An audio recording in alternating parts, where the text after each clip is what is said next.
जय हिंद दोस्तों, आप सभी का स्वागत है हमारे यूट्यूब चैनल पर। तो आज हम बीएड एंट्रेंस एग्ज़ाम के जो अंतर्गत हमारी सीरीज चली है उसमें हम आर्ट्स ग्रुप या कला वर्ग के 50 प्रश्नों को देखेंगे। ये सभी यूनिवर्सिटीज़ के लिए लाभदायक होंगे क्योंकि इसमें जीके से रिलेटेड, हिस्ट्री से रिलेटेड और जियोग्राफी सभी जो प्रश्न हैं वो पूछे जाते हैं। ये जीके का काम भी करेंगे आपके, तो आप इनको देख सकते हैं। बाकी चलिए शुरू करते हैं। पहला प्रश्न है, दोनों लैंग्वेजेस में ये प्रश्न दिए गए हैं। हम आंसर्स देखते रहेंगे और उससे रिलेटेड कुछ एक फैक्ट्स भी पढ़ेंगे। तो पहला प्रश्न है, निम्नलिखित में से किस मुगल शासक के शासनकाल में जो स्थापत्य कला है अपने चरम विकास पर पहुंची थी? अकबर, जहांगीर या औरंगजेब या शाहजहां? तो शाहजहां के काल में ही क्या हुई थी, जो स्थापत्य कला थी वो अपने चरम पर पहुंची थी, जो काफ़ी इस पर विकास हुए थे। क्योंकि शाहजहां ने ही ताजमहल का निर्माण कराया था। ऐसे फिर आगरा, सभी का निर्माण किसने कराया था? शाहजहां ने कराया था। तो अगला प्रश्न है, हड़प्पा किस नदी के तट पर स्थित है? हड़प्पा जो है वो तट पर स्थित है, वो रावी नदी के तट पर स्थित है। आपने सिंधु घाटी सभ्यता सुनी होगी, जो भारत की प्राचीन कालीन जो क्या है सभ्यता है। अगला प्रश्न है, बिंबसार का संबंध किस वंश से था? बिंबिसार का यहाँ पर संबंध पूछा गया है। मौर्य वंश, बृहद्रथ वंश, हर्यक वंश या शिशुनाग? तो हर्यक वंश से जो है बिंबिसार का संबंध था। अब कंफ्यूज हो जाएंगे, बिंदुसार मौर्य वंश से था और बिंबिसार हर्यक वंश था, इसको ध्यान में रखेंगे। अगला प्रश्न, जो ये हर्यक वंश है वो मौर्य वंश से भी पहले का ये वंश है। 1946 में अंतरिम सरकार के जो मुखिया थे वो कौन थे?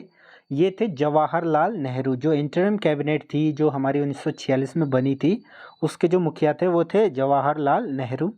और जो हमारा संविधान के लिए जो सभा बनी थी उसके अध्यक्ष कौन थे? राजेंद्र प्रसाद। तो इसको भी ध्यान में रख लेंगे। बढ़ते हैं अगले प्रश्न की तरफ। जो धर्मट का युद्ध किसके बीच हुआ था या किन दो के बीच मध्य ये लड़ा गया था?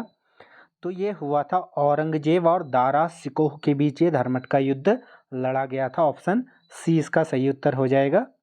नेक्स्ट क्वेश्चन है, जो वीर चंद्र सिंह गढ़वाली का संबंध किससे है? तो सबसे पहले मैं बता दूं, वीर चंद्र सिंह गढ़वाली, गढ़वाली से नाम से ही समझ सकते हैं, ये उत्तराखंड के थे। तो ककोरी कांड, चौरा चौरी कांड या पेशावर कांड? तो ये पेशावर कांड से इनका जो है ये रिलेटेड हैं। पेशावर कांड में इन्होंने क्या हुआ था कि जो निहत्थे लोग थे पठान, उन पर गोलियां चलाने से ही इन्होंने मना कर दिया था। ये गढ़वाल राइफल्स में जो गढ़वाल की रेजिमेंट थे उस समय अंग्रेजों के समय, उसमें ये सैनिक थे। अगला प्रश्न है, निम्नलिखित में से जो किसको भारत में राज्य का पहला नागरिक कहा जाता है? तो जैसे देश में पहला नागरिक होता है राष्ट्रपति, उसी हिसाब से राज्य में हो जाता है राज्यपाल। ऑप्शन बी इसका सही उत्तर है। तो ठीक है। अगला प्रश्न, राज्यपालों की नियुक्ति करता है, राज्यपालों की नियुक्ति कौन करता है? तो जो हमारा राष्ट्रपति होता है वो प्रधानमंत्री की सलाह पर राष्ट्रपति की क्या करता है, राज्यपालों की नियुक्ति करता है। तो राष्ट्रपति इसका सही उत्तर हो जाएगा, ऑप्शन सी। नेक्स्ट क्वेश्चन है, प्रधानमंत्री का चुनाव कौन करता है? विभिन्न राज्यों के मुख्यमंत्री, सांसद व विधायक व सीधे जनता के द्वारा। तो जो प्रधानमंत्री का मुख्य रूप से चुनाव करता है वो सांसद करते हैं, और जो सांसदों का चुनाव करती है वो आम जनता या सीधे जनता द्वारा उनका चुनाव होता है। अगला प्रश्न, मोहम्मद बिन तुगलक ने अपनी राजधानी दिल्ली से किस शहर को ले जाने की योजना बनाई थी? ये योजना बनाई थी उसने दौलताबाद में, उसने इसको शिफ्ट करने की योजना बनाई थी। ऑप्शन सी हो जाएगा, दौलताबाद। बढ़ते हैं अगले प्रश्न की तरफ। अनुसूचित जातियों के लिए भारत में जो कुल कितने संसदीय क्षेत्र आरक्षित हैं? कितने जो शेड्यूल्ड कास्ट हैं उनके लिए संसदीय क्षेत्र आरक्षित हैं? तो उनके लिए आरक्षित हैं 84 जो है सीटें या संसदीय क्षेत्र। ऑप्शन ए इसका सही उत्तर है। नेक्स्ट क्वेश्चन है, भारत में किस शासन प्रणाली को अपनाया गया था? राष्ट्रपति और संघीय, राष्ट्रपति और एकात्मक, संसदीय और संघीय? तो ऑप्शन सी इसका सही उत्तर हो जाएगा। जो पार्लियामेंट और फेडरल यहाँ पर गवर्नमेंट होती है, संसद होता है या इसमें 2 सदन होते हैं, और साथ में संघ यानी कि राज्य संघ और केंद्र संघ, जो ये संघीय और संसदीय व्यवस्था इसमें है भारत में, तो सी इसका सही उत्तर है। अगला है नीति आयोग के उपाध्यक्ष हैं। नीति आयोग के उपाध्यक्ष जो प्रथम थे वो तो थे अरविंद पनगड़िया। नीति आयोग का जो गठन हुआ था वो 2015 में हुआ था। इसका जो चेयरमैन होता है या अध्यक्ष होता है वो कौन होता है? वो होता है प्रधानमंत्री। तो इसके करंट के उपाध्यक्ष पूछा गया है, जो कि करंट में क्या है? करंट में है सुमन बेरी, इसके क्या है? अध्यक्ष हैं, उपाध्यक्ष हैं। और इससे पूर्व में राजीव कुमार थे, तो सुमन बेरी यहाँ पर है। और अगला प्रश्न, लोकसभा की संपूर्ण संख्या के अनुपात में प्रधानमंत्री सहित मंत्रियों की संख्या अधिकतम संख्या हो सकती है, परसेंटेज में यहाँ पर दिया गया है। तो अधिकतम इसमें 15% हो सकते हैं, तो ऑप्शन सी हो जाएगा हमारा राइट आंसर। नेक्स्ट क्वेश्चन है, प्रणब मुखर्जी से पूर्व भारत के राष्ट्रपति थे। प्रणब मुखर्जी से पहले थे प्रतिभा पाटिल हमारी क्या थी? राष्ट्रपति थी। ऑप्शन बी हो जाएगा। और ये देश की पहली महिला राष्ट्रपति भी थी। वर्तमान में कौन है? द्रौपदी मुर्मू जी। राज्यसभा के लिए उत्तराखंड से कितने सदस्य निर्वाचित होते हैं? तो राज्यसभा के लिए तो इसमें निर्वाचित होते हैं 3 सदस्य, ऑप्शन डी। अगर वहीं बात करें लोकसभा के लिए तो उसमें 5 सदस्य निर्वाचित होते हैं, ऑप्शन लोकसभा के लिए 5 और राज्यसभा के लिए 3। तो अगला हमारा प्रश्न है, भारत के संविधान की प्रस्तावना में धर्मनिरपेक्ष और समाजवादी शब्द जोड़े गए थे। तो ये जो मूल संविधान थे उसमें ये दोनों शब्द जो है नहीं थे, इनको बाद में जोड़ा गया। इनको जोड़ा गया था 42वें संविधान संशोधन के द्वारा इनको जोड़ा गया। और 42वां संविधान संशोधन या 42 जो अमेंडमेंट हुआ था वो हुआ था 1976 ईस्वी में, इसको भी ध्यान रखेंगे। अगला प्रश्न, भारत में लड़की की शादी के समय की जो वैध न्यूनतम उम्र है वो क्या है? वो 18 वर्ष है। और अभी में करंट में ये चल रहा था कि 21 वर्ष होगी, तो वो अभी जब भी उसमें कानून बनेगा तो तब उसमें आप 21 वर्ष करेंगे, अभी 18 वर्ष है। अगला प्रश्न, विश्व जनसंख्या दिवस इस तिथि को मनाया जाता है। जो विश्व जनसंख्या दिवस है वो मनाया जाता है 11 जुलाई को, तो ऑप्शन ए इसका सही उत्तर हो जाएगा। नेक्स्ट क्वेश्चन है, निम्नलिखित में से कौन देशबंधु के नाम से प्रसिद्ध है?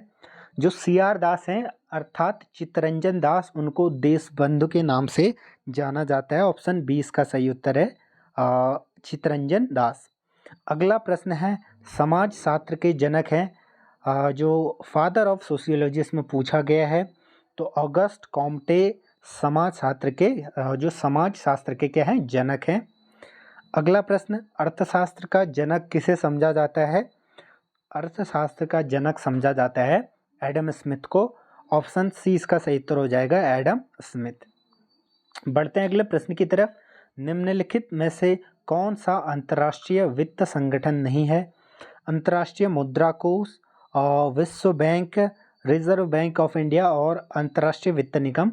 तो रिजर्व बैंक ऑफ इंडिया क्या है? अंतर्राष्ट्रीय वित्त संगठन नहीं है। ऑप्शन सी इसका सही उत्तर है। ऑपरेशन फ्लड कार्यक्रम कब प्रारंभ हुआ था? ये पूछा गया है। तो ऑपरेशन फ्लड कार्यक्रम प्रारंभ हुआ था 1970 ईस्वी में। और ये किससे रिलेटेड है? ये दूध की उत्पादन में क्रांति लाने के लिए ये जो हमारा ऑपरेशन फ्लड कार्यक्रम चला था 1970 ईस्वी में। बढ़ते हैं अगले प्रश्न की, राष्ट्रीय विकास परिषद का नेतृत्व कौन करता है? तो प्रधानमंत्री राष्ट्रीय विकास परिषद का नेतृत्व करते हैं। अगर बात करें जो सर्वप्रथम इसके जो अध्यक्ष थे कौन थे? वो थे जवाहरलाल नेहरू। बढ़ते हैं अगले प्रश्न की तरफ, प्रधानमंत्री ग्राम सड़क योजना प्रारंभ की गई थी 2000 में, 2002 में, 2004 में या 2005 में? तो ये स्टार्ट हुई थी 2000 में, सन 2000 में। और उस समय जो भारत के प्रधानमंत्री थे वो कौन थे? अटल बिहारी वाजपेयी। अगला प्रश्न है हमारा, बढ़ते हैं अगले प्रश्न की तरफ, रिजर्व बैंक ऑफ इंडिया के वर्तमान गवर्नर कौन है? प्रश्न में पूछा गया है। शक्तिकांत दास, ऑप्शन डी इसका सही उत्तर हो जाएगा। इसके क्या है? रिजर्व बैंक ऑफ इंडिया के गवर्नर है। नेक्स्ट क्वेश्चन है, वेल्थ ऑफ नेशंस पुस्तक किसके द्वारा लिखी गई है? तो ये पुस्तक लिखी गई है एडम स्मिथ द्वारा। ठीक है, तो इन्हीं को अर्थशास्त्र का जो है जनक भी कहा जाता है। बढ़ते हैं अगले प्रश्न की तरफ।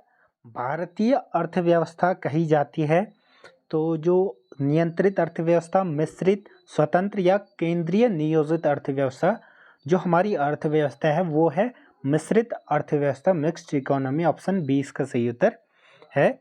बढ़ते हैं अगले प्रश्न की तरफ। अगला हमारा प्रश्न है, अंतर्राष्ट्रीय मुद्रा कोष का मुख्यालय कहाँ स्थित है, ये पूछा गया है। इसका सही उत्तर है वाशिंगटन डीसी में ये इसका जो मुख्यालय है वो स्थित है। इसको भी ध्यान में रखेंगे। WHO का जेनेवा में, इसको भी ध्यान में रखेंगे।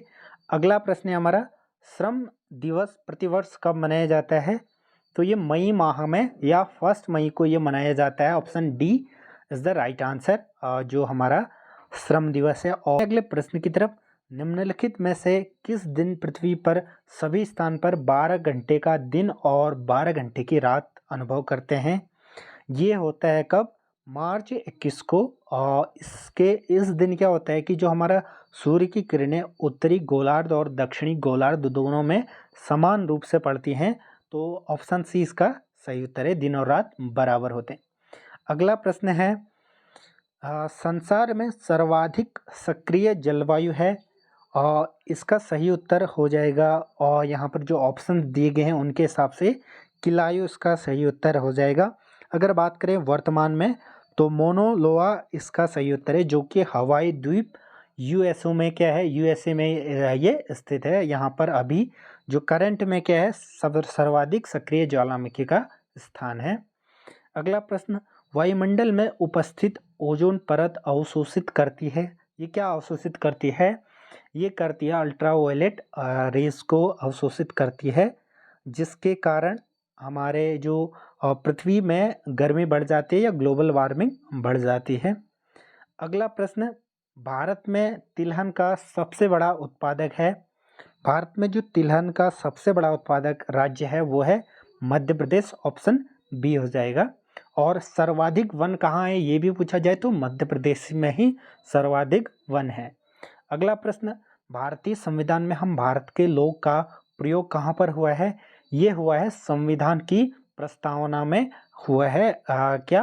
हम भारत के लोग।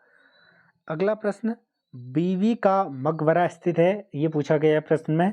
ये स्थित है औरंगाबाद में। ऑप्शन सी इसका सही उत्तर हो जाएगा, औरंगाबाद में। और ये किसने बनवाया था, ये औरंगजेब ने बनवाया था। अगला प्रश्न, किस ग्रह को पृथ्वी का जुड़वा ग्रह कहते हैं, ये कहते हैं हम शुक्र ग्रह को पृथ्वी का जुड़वा ग्रह भी कहते हैं। ऑप्शन ए इसका सही उत्तर हो जाएगा। बढ़ते हैं अगले प्रश्न की तरफ। वह महाद्वीप जिससे होकर कर्क, विषुवत रेखा एवं मकर रेखा तीनों गुजरती है, वो महाद्वीप हमसे पूछा गया है।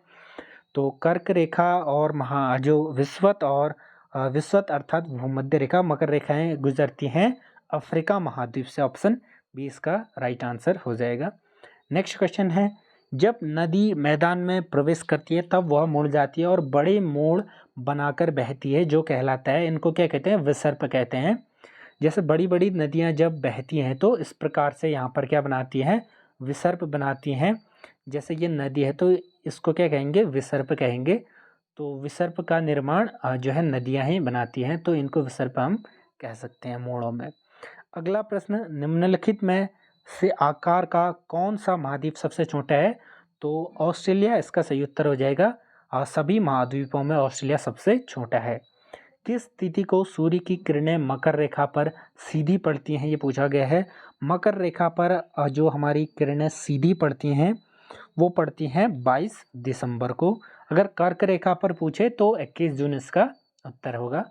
अगला प्रश्न, सेल जीवाश्म पाए जाते हैं, कौन सी जो हमारी सेल होती है उसमें पाए जाते हैं, आग्नेय सेल में, अवसादी में, कायांतरित में, या इनमें से कोई नहीं। तो अवसादी जो सेल होते हैं, सेडिमेंट्री रॉक्स, उसमें जो सेल के जीवाश्म पाए जाते हैं सर्वाधिक मात्रा में। ऑप्शन बी हो जाएगा। अगला प्रश्न है, निम्नलिखित में से कौन गर्म जलधारा नहीं है, तो जलधाराएं दो प्रकार की होती हैं, ठंडी जलधारा और गर्म जलधारा। तो जो गल्फ स्ट्रीम है, क्यूरोसिया धारा है, और ये दोनों क्या है, ये गर्म जलधारा है। जो लेब्राडोर है ये ठंडी जलधारा है, तो ऑप्शन सी इसका सही उत्तर है। अगला प्रश्न, भारत की दो प्रमुख नदियां जो अरब सागर में गिरती हैं, अरब सागर होता है हमारा कौन सा, इधर बंगाल की खाड़ी है और इस साइड जो पश्चिम की तरफ है ये अरब सागर है। तो नर्मदा नदी और जो ताप्ती नदी है जो प्रायद्वीपीय भारत में अरब सागर में ये दोनों गिरती हैं, जो मध्य प्रदेश से इनका उद्गम स्थल है और वहाँ से ये अरब सागर में ये गिरते हैं। तो नर्मदा और तापी इसका सही उत्तर है, ऑप्शन ए। बढ़ते हैं अगले प्रश्न की तरफ। निम्नलिखित में से वायुमंडल की कौन सी परत जो रेडियो तरंगों के लिए संचरण में मदद करती है, तो ये है बाह्य मंडल या आयन मंडल हम इसको कहते हैं, ऑप्शन बी इसका राइट आंसर है। अगला प्रश्न, भारत में स्थित अरावली पर्वत श्रृंखला उदाहरण है। ये कैसी जो पर्वत श्रृंखला है वो मतलब किस प्रकार की पर्वत श्रृंखला का ये उदाहरण है, तो वलित पर्वत श्रृंखला का ये उदाहरण है। वलित पर्वत श्रृंखलाएं कुछ इस प्रकार से होती हैं। अगला हमारा प्रश्न है, उस विदेशी यात्री का नाम बताइए जिसे दिल्ली का काजी बनाया गया। ये था इब्न बतूता, ऑप्शन बी। ये कहाँ का था, ये मोरक्को का था। तो ये इब्न बतूता है, इसका सही उत्तर ऑप्शन बी। आज का अगला प्रश्न है, निम्नांकित में से कौन सा हिल स्टेशन अंग्रेजों द्वारा सर्वप्रथम स्थापित किया गया। अर्थात जो ये हिल स्टेशन दिए गए हैं इनमें से सबसे पहले अंग्रेजों ने कौन सा जो हिल स्टेशन बनाया, तो सर्वप्रथम बनाया था इन्होंने शिमला, ऑप्शन सी इसका सही उत्तर हो जाएगा। शिमला को सर्वप्रथम इन्होंने बनाया था। अगला हमारा प्रश्न है, निम्नलिखित में से कौन रेड क्रॉस के संस्थापक थे। रेड क्रॉस का यहाँ पर संस्थापक पूछा गया है, तो हेनरी डुनेंट इसका सही उत्तर हो जाएगा, ऑप्शन बी। ये रेड क्रॉस एक जो है संगठन है, उसका संस्थापक इसको जो है माना जाता है। अगला प्रश्न,